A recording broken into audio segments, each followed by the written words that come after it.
Nii on parem. Täna tahaksin ma rääkida teile nähtavusest. Te ilmselt mõtlete nagu nähtavus. See tähendab seda, et see peab olema liikluses nähtav.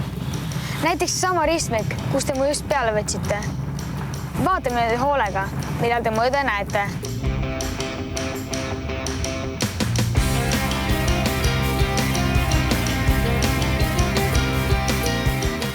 Kas panite tähele, mida ma silmas pean? Vaatame ühe nurga alt veel. Vahel tundub, et autosid on nii palju. Neid on kõik kohad täis.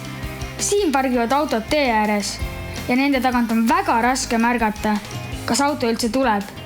Aga mõtle, autojuht, kes sõidab, ei näe ju selle pargitud auto tagant sind. Mul on selleks üks hea nipp. Vaata talle julgelt otsa. Ainult siis saad kindel olla, et ta sind tõesti märkas. Teed ületades pea alati meeles peatada tee ääres. Kui fooris sõitib aga roheline tuli, vaata mõlemale poole ja veendu, et autod on siin märganud ja peatunud.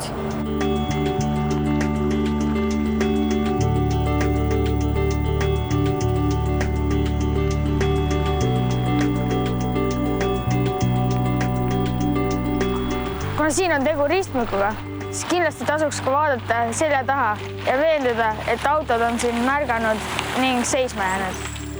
Selleks leia autost autojuht ja vaata talle otsa.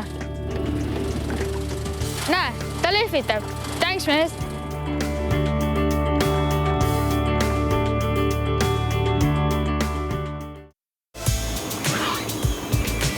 Kui sul bussi peal maha ja tahab minna üle tee, siis esimese asjana vaata ringi. Kas märkab mõnda ligidal olevat ülekäigurada?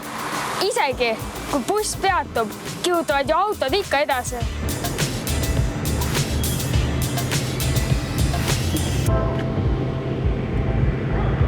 Las buss sõidab ära, nii kiire sõidu ka ei ole.